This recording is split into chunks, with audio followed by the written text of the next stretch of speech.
Hello friends, तो आज हम लर्न करने वाले हैं SS GSCP sem 1 chapter 4 how the traders become rulers. यानी आपने जो चैप्टर 1 में ब्रिटिशर्स के बारे में जो सुना था वो पार्ट 1 था और ये जो चैप्टर 4 है वो पार्ट 2 है। तो अगर आपको चैप्टर 1 का कंसेप्ट पूरा समझ में आ गया होगा तो आप ये जो चैप्टर 4 है यानी पार्ट 2 है उसको आप इजीली समझ पाओगे। तो जो जो ट्रेडर्स आए थे, ब्रिटिशर्स जो आए थे ट्रेडिंग करने के लिए, उनका तो सिर्फ एक ही एम था कि ट्रेडिंग करनी है और प्रॉफिट लेना है। पर वो ट्रेडर्स से कैसे रूलर्स बन गए उसके बारे में हमें चैप्टर 4 से हमें इंफॉर्मेशन मिलेगी। So let's start. The children were engrossed in reading the story of two cats and monkey during the recess. On reading the story, Jai and Mitali were making fun of each other. यानी कि जो बच्चे थे वो एक story reading कर रहे थे टू कैट्स और मंकी की, और रिसेस में वो लर्न कर रहे थे स्टोरी को। और जो स्टोरी कर रहे थे तो जय और मिताली जो थे वो एक दूसरे का मजाक उड़ा रहे थे। Third class teacher who was sitting beside them, children this is two is a policy. यानी कि चिल्ड्रन के साथ जो उनके क्लास टीचर बैठे थे वो उन्हें बोल रहे थे, children this is two is a policy. The third party takes advantage of a quarrel become the two. The British had expanded that army in India with such a policy. यानी कि वो बोल रहे थे कि तुम एक दूसरे के साथ झगड़ो मत। जो जो दो इंसान झगड़ते हो तो उनका फ़ायदा तीसरा इंसान उठा लेता है।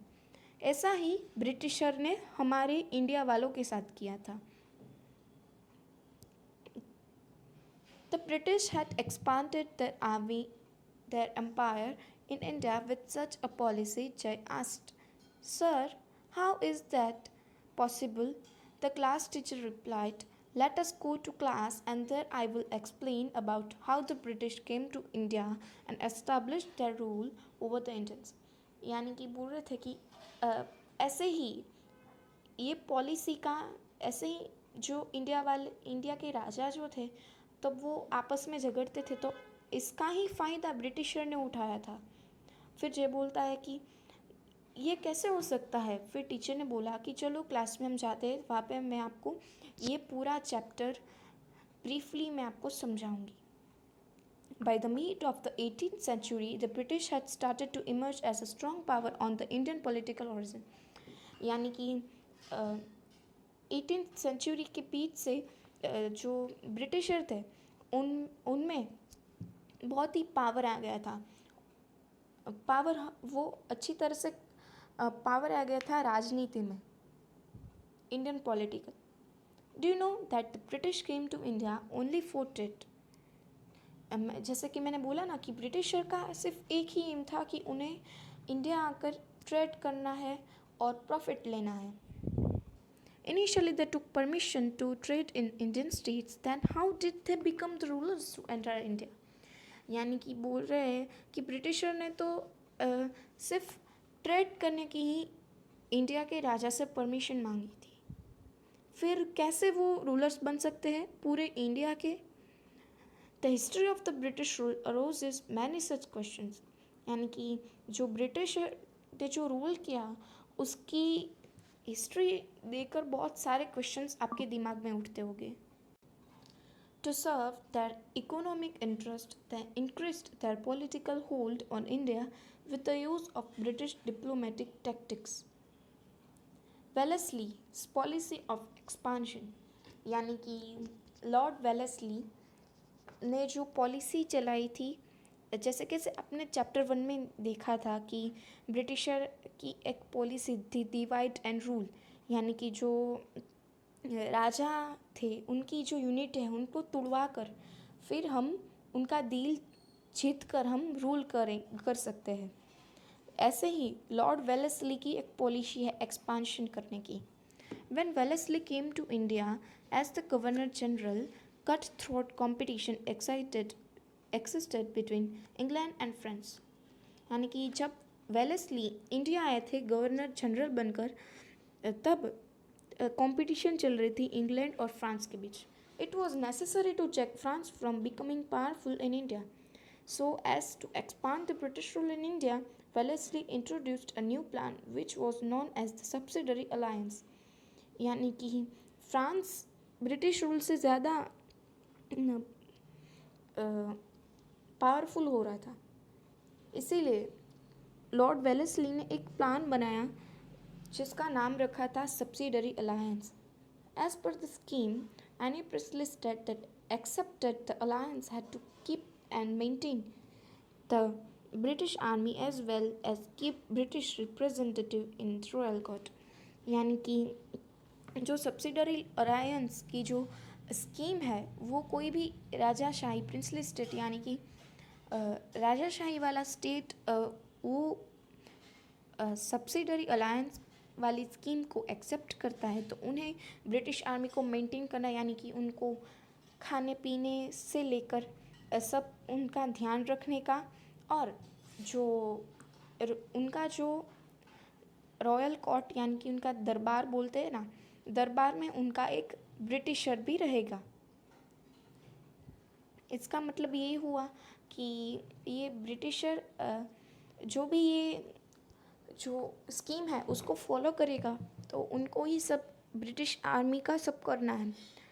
और ऐसा भी है कि ब्रिटिशर जब बोले उनकी आर्मी को, ब्रिटिश आर्मी को कि आप युद्ध करो तो ही वो ब्रिटिश आर्मी युद्ध करेगी. ऐसा नहीं कि राजा ने ब्रिटिश आर्मी रखी तो राजा बोलेगी कि आप युद्ध करने चले जाओ तो वो युद्ध करेगी. ऐसा नहीं है. ब्रिटिशर के ऑर्डर से ही ब्रिटिश आर्मी युद्ध लड़ने जाएगी. This way, the British could maintain their army without spending any money. However, the princess states were not allowed to utilize their army at their own will. यानी कि उनके ऐसे scheme की वजह से ब्रिटिशर को उनकी आर्मी को इतना खाने पीना का और उसका खर्चा नहीं करना पड़ता था और उनके पैसे भी बहुत सारे बच जाते थे. However, the princes state were not allowed to utilize the army at their own will. जैसे मैंने बोला ना कि जो राजा ने ये स्कीम को एक्सेप्ट किया वो अपना ऑर्डर ब्रिटिश आर्मी को नहीं दे सकते थे, ऐसा उनको पावर नहीं दिया था. The system which made many feel secure in the beginning made them feel enslaved and threatened. यानी कि जो प्रिंसलेस स्टेट थे उनको लग रहा था कि हम सिक्योर है, सलामत है, कोई भी ब्रिटिशर की हमने फ्रेंडशिप की है तो कोई भी राजा हमसे युद्ध नहीं करेगा, ऐसा शुरुआत में लग रहा था. Subsidiary alliance acted like a slow poison for the princely states of India. यानी कि जो सब्सिडरी अलायंस जो स्कीम है वो मीठा जहर लग रहा था प्रिंसली स्टेट को इंडिया के. The Indian states that become the victims of the subsidiary alliance were Hyderabad, Mysore, Ayodhya, Jodhpur, Gaikwad of Vadodara, Peshwas of Pune and Sindhyas of Gwalior. यानी कि ये सारे जो भी मैंने सिटी स्टेट्स बोले वो सब ने ये सब्सिडरी अलायंस को एक्सेप्ट किया था या फिर वो शिकार हो गए थे.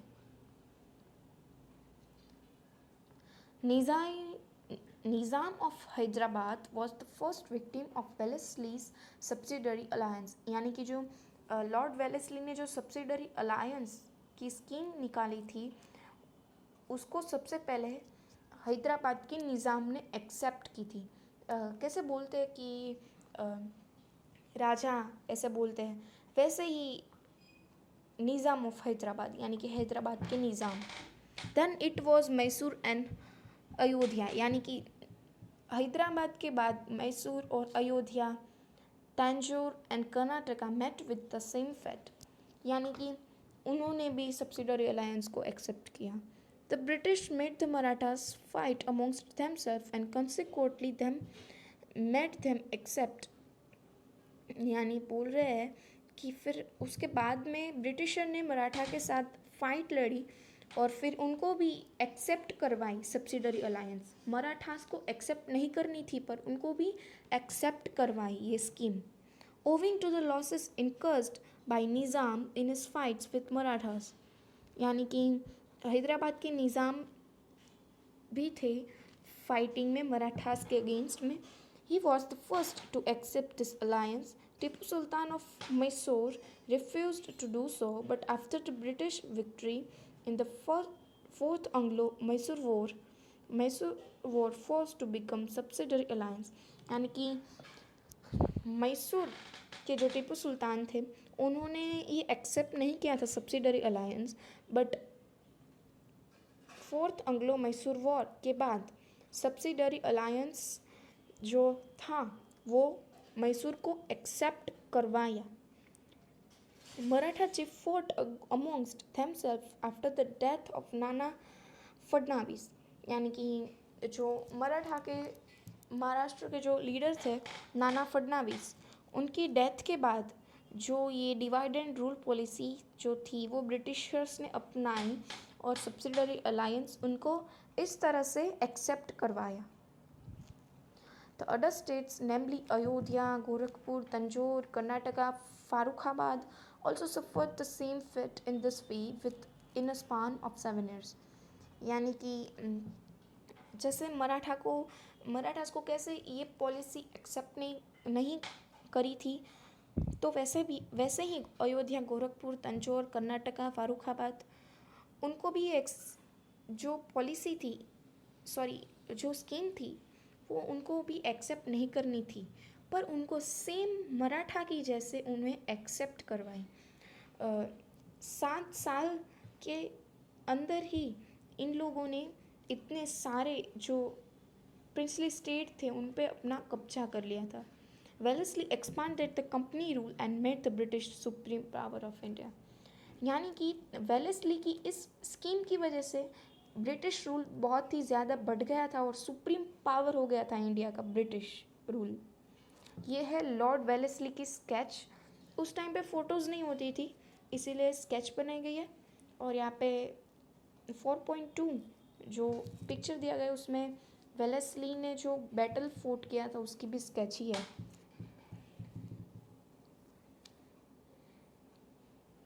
Expansion of British rule in India. So friends, ये जो पिक्चर दिया गया है इंडियन मैप का 14.4 पिक्चर है, यहाँ पे जितना भी येलो पार्ट है वो सारा सब्सिडरी अलायंस ने वाली स्कीम को एक्सेप्ट किया था। वो ये सारे स्टेट्स ने ग्वालियर, शिंदे, लखनऊ, अयोध्या, पुणे, पेशवा, भोसले, नागपुर, होलकर, इंदौर, गायकवाड़, वडोदरा, हैदराबाद, निज़ाम एंड मैसूर। तो ये सारे स्टेट्स दिए गए हैं। After finalising the subsidiary alliance treaties with Mysore, Nizam of Hyderabad and Maratha chieftains, the British moved towards the northern part of India, यानी कि ये सारे जो स्टेट्स थे उनको सब्सिडरी अलायंस एक्सेप्ट करवाने के बाद नॉर्थन पार्ट यानी कि इंडिया का नॉर्थन पार्ट में ये लोगों अब ब्रिटिश गए। They entered into a treaty friendship with Nepal, यानी कि फिर उन्होंने नेपाल के साथ फ्रेंडशिप की थी। They fought many battle to secure their frontiers with the friendly relations with the Sikh king. Maharaja Ranjit Singh helped them to win the battle with the Afghans and established their rule in Sindh, यानी कि उस time के जो सिख राजा थे महाराजा रंजीत सिंह, वो बहुत ही शक्तिशाली थे उस टाइम पे और उन्होंने ब्रिटिशर को बहुत ही हेल्प की थी अफ़गान के साथ बैटल जीतने में, और उनके और ब्रिटिशर के फ्रेंडली रिलेशंस थे। उन्हें भी स्लो पॉइजन लग रहा था। The British had an ambition to capture the Sikh kingdom, which was a very powerful kingdom, but they could not do so as long as Maharaja Ranjit Singh was alive. यानी वो बोल रहे थे कि britisher को Sikh kingdom capture करना था, but वो बहुत ही पावरफुल किंगडम था, वहाँ का बहुत ही पावरफुल राजा थे महाराजा Ranjit Singh.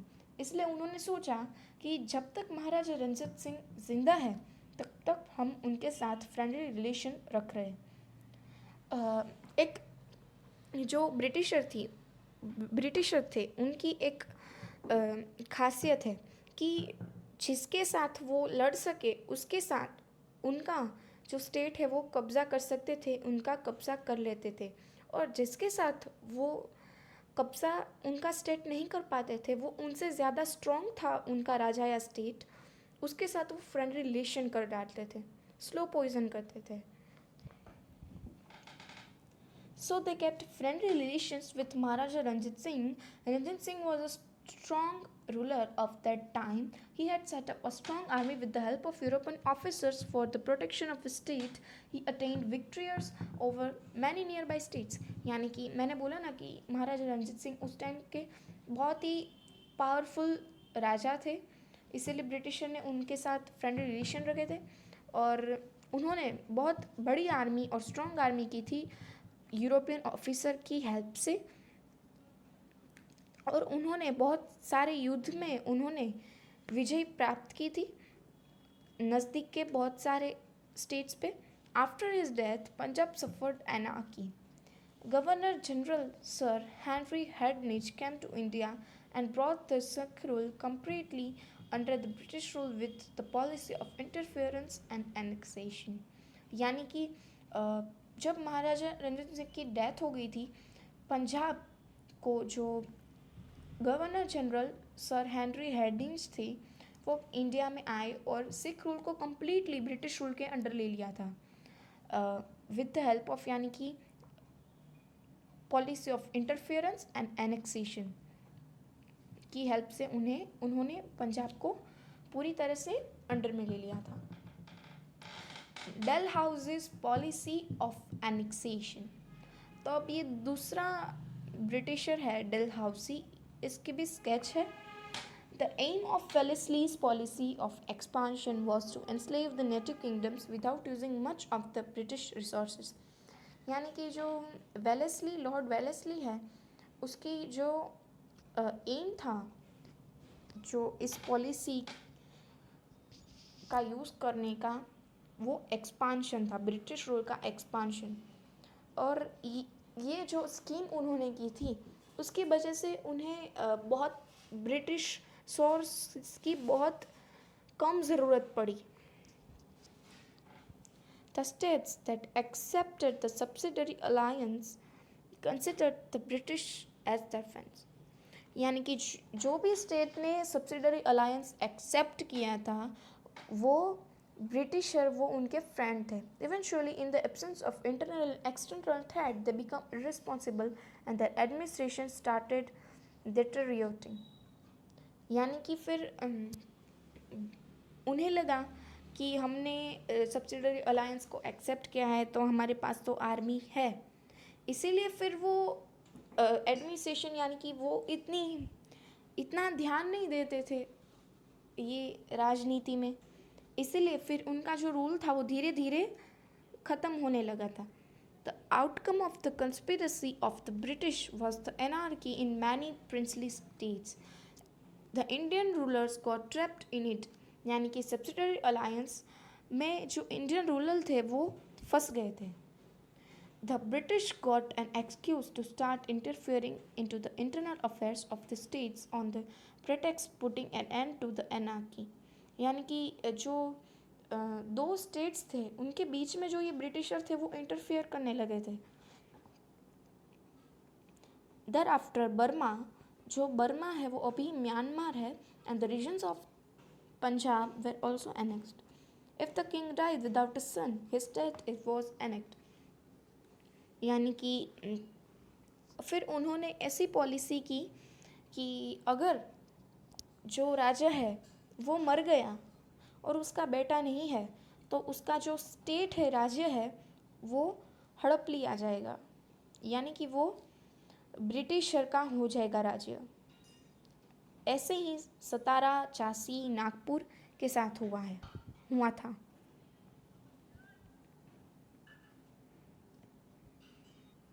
Dalhousie aimed at helping the British traders to make huge profits from the trade of tea, coffee, and cotton by capturing the areas that produced these commodities on a large scale to consolidate the British rule in India and to run the administration smoothly.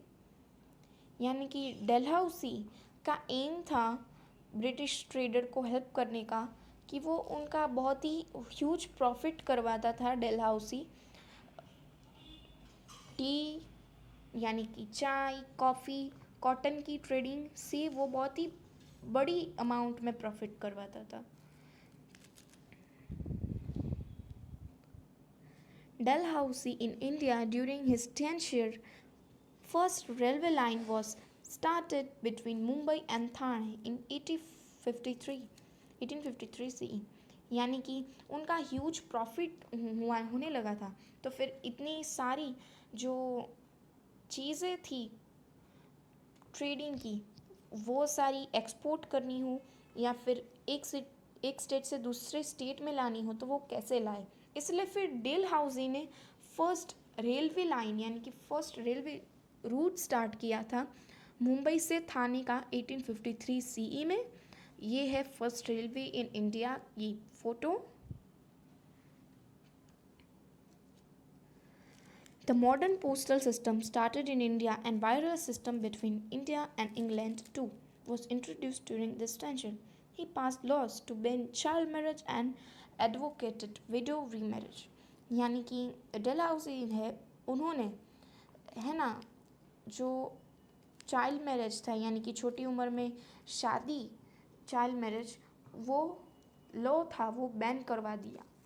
और है ना जो भी जिसका भी husband मर गया हो वो फिर से जो लड़कियां हैं वो शादी कर सकती है, वो वाला लॉ उसने पास किया।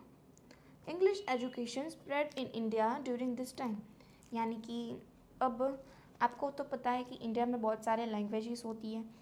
कोई बोलता है पंजाबी, कोई बोलता है हरियाणवी, कोई बोलता है गुजराती, हिंदी, मराठी, बिहारी, ऐसे बहुत सारी लैंग्वेजेस है। तो वो ऐसी बहुत सारी लैंग्वेज सीखने जाए उससे अच्छा वो सबको इंग्लिश लैंग्वेज ही अपनी सिखा दे। तो इसीलिए इससे हमें इनडायरेक्टली प्रॉफिट भी होता था। इस वजह से हम इंग्लिश भी सीख सके थे और इसीलिए इंग्लिश एजुकेशन स्टार्ट किया हुआ था इंडिया में उस time. The first 3 universities in India were established in Mumbai, Chennai, Kolkata in the year 1857 CE, यानी कि इंग्लिश लैंग्वेज थी वो सिखाने के लिए 3 यूनिवर्सिटी तब स्टार्ट हुई थी मुंबई, चेन्नई और कोलकाता में 1857 में। Thus these reforms were basically for the expansion of British rule and ease in administration. Although Indians benefited later on, they had to suffer a lot with the introduction of British reforms. यानी कि जो Dalhousie ने कैसे ऐसे child marriage को ban किया, window remarriage start किया और रेलवे लाइन स्टार्ट की, इंग्लिश सब सिखा रहे थे, वो इंडियंस के फ़ायदे के नहीं, वो खुद के फ़ायदे के लिए ही सिखा रहे थे, बट हमें इनडायरेक्टली फ़ायदा हो रहा था। Dissatisfaction of people. After the policy of subsidiary alliance, Dalhousie's policy of annexation shocked the whole nation terrible. यानी कि सब्सिडरी अलायंस वाली पॉलिसी के बाद जो डेलहाउसी की पॉलिसी थी एनेक्सेशन की, उन्होंने सबको शॉक कर दिया था। This resulted in the disaffection among the people towards the British, यानी कि जो ऐसी पॉलिसी की वजह से जो इंडियंस थे वहाँ की प्रजा, उनकी सेटिस्फेक्शन नहीं हो रहा था, डिससेटिस्फेक्शन हो रहा था ब्रिटिशर्स के towards. You must have seen the film Kranti and Mangal Pandey. If you have not seen, then try and see the movies at this time. यानी कि आपने जो क्रांति और मंगल पांडे वाली फिल्म है उसमें ब्रिटिशर के बारे में सब कुछ बताया गया है, और अगर आपने देखी हो तो कमेंट में बताना. In addition, at this time the people were suppressed under the dictatorial regime of the British. In addition to that, the reforms led by Dalhousie added fuel to fire. यानी कि जो ये डलहौसी की ऐसी policies की वजह से added fuel to fire, यानी कि ऐसी पॉलिसी की वजह से जो वहाँ की प्रजा थी उनको बहुत ही गुस्सा आता था. Different people reacted differently to railways, facilities of post and telegraph and western education. Orthodox people felt that the British wanted to destroy their culture. यानी कि ऑर्थोडॉक्स पीपल यानी कि जो अंधश्रद्धालु लोग थे उनको ऐसा लग रहा था कि जो ब्रिटिशों ने कैसे विडो रीमैरिज और चाइल्ड मैरिज को बैन किया और विडो रीमैरिज स्टार्ट किया, तो जो ऑर्थोडॉक्स पीपल थे उनको लग रहा था कि ब्रिटिश उनके कल्चर को तोड़ रहे हैं. The reforms done by British were basically for running the administration smoothly. The dissatisfaction of people had reached a point of saturation. Then they were state of rebellion which resulted in freedom movement of 1857. यानी कि इतना ज़्यादा अत्याचार हो रहा था फिर Indians के साथ, फिर फ्रीडम मूवमेंट स्टार्ट हुआ था 1857 को. सो फ्रेंड्स, ये था हमारा वीडियो. तो अगर आपको ये वीडियो पसंद आया है तो आप मेरे चैनल को लाइक, शेयर एंड सब्सक्राइब कर देना, और ये वीडियो को लाइक कर देना, और आप कमेंट में सजेशन दे सकते हो कि आगे मैं कौन सी चैप्टर पर, कौन से सब्जेक्ट पर वीडियो बनाऊं. सो बाय बाय. और जो डिस्क्रिप्शन है उसमें मैं स्टैंडर्ड 8th और 7th के जो भी अब तक के एजुकेशनल वीडियो है उनकी मैं प्लेलिस्ट अपलोड कर दूँगी, तो आप वहाँ से देख सकते हैं. सो बाय बाय, मिलते हैं नेक्स्ट वीडियो में.